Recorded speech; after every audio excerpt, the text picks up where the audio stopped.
Vai, Lorela, aí. Agora que tá frio. Não deixa.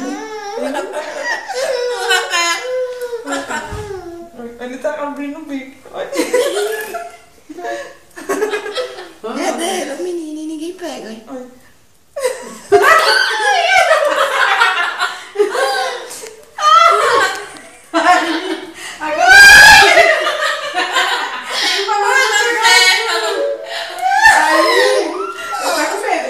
Deixa, meu filho.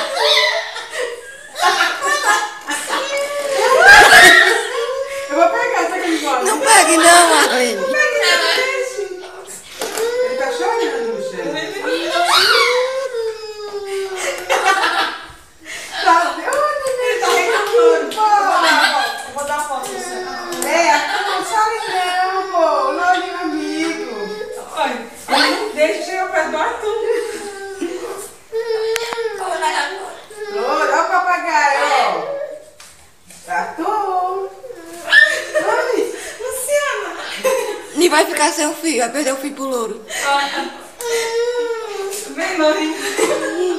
Vem, Louro. Olha, ele não quer nem subir. Vem, Louro.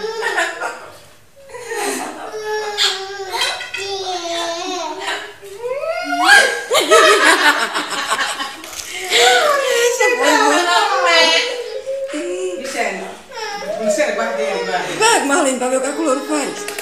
Pega ele. Vem, vovó, vem. Ele se esmozou com o Michelle aí. É porque ele não tá vendo minha mãe pegar. Cadê o menininho? Ah, ele tá procurando o menino agora. Deixa ele procurar. Cadê o Louro? Aí vem por Luciana. Ele tá procurando por onde sobe.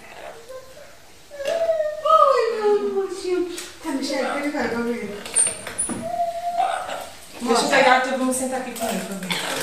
Deixa o peito dele pra lá em cima. Já foi, já foi. Ai, meu Deus, ele é complicado. Não, agora nada, o menino tá quietinho.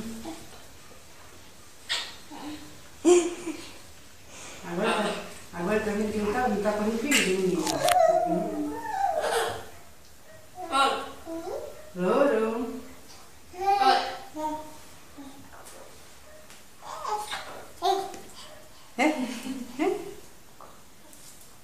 Não tem. Vovó, eu tenho um protetor, vovó. Vai escutando, Marlene. Eu tenho um protetor, vovó. O Lourinho tá me protegendo. Ai. Bonitinho ficar brincando em cima e beliscar o É, tá bom, chega. Desliga aí, Lô. A câmera. Desliga o Louro.